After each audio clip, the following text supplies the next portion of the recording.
নমস্কাৰ সকলোকে স্বাগতম জনাইছোঁ। আজি কিছুমান মেথামেটিক্সৰ কুৱেশ্যন লৈ আহিছোঁ যিবিলাক আগতেও কম্পিটিটিভ এক্সামত বাৰে বাৰে আহি আছে আৰু এইবাৰ অহাৰ পূৰ্ণ সম্ভাৱনা আছে। প্ৰথম কুৱেশ্যনটো লৈছোঁ, write the following numeral in Roman numeral in Hindu Arabic নিউমাৰেল।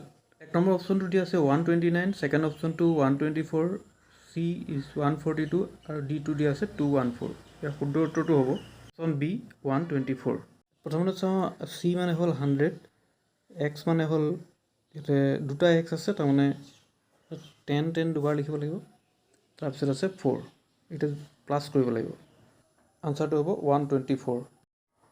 তাৰ পিছৰ প্ৰশ্নটো দিয়া আছে, what must be added to -162 to get -47। তাৰমানে -162ৰ লগত কি প্লাছ কৰিলে, এড কৰিলে বা যোগ কৰিলে -47 হ'ব। ইয়াত চাৰিটা অপশ্যন দিয়া আছে, 151, বিটো হ'ল 116, চিটো 115 আৰু ডিটো আছে 215। ইয়াৰ শুদ্ধ উত্তৰটো হ'ব চি অপশ্যন 115।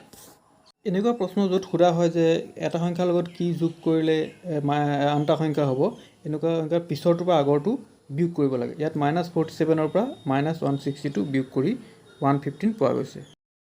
তাৰ পিছৰ প্ৰশ্নটো লৈছোঁ, if the LCM of 18 and 24 is 72, find their HCF। 18 আৰু 24ৰ লসাগু যদি 72 হয়, তেনেহ'লে গসাগু কিমান হ'ব?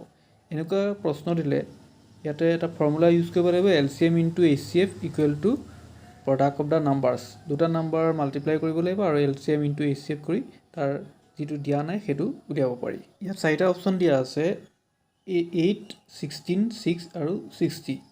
এইকেইটা অপশ্যনৰ ভিতৰত কাৰেক্ট অপশ্যনটো হ'ব অপশ্যন চি 6।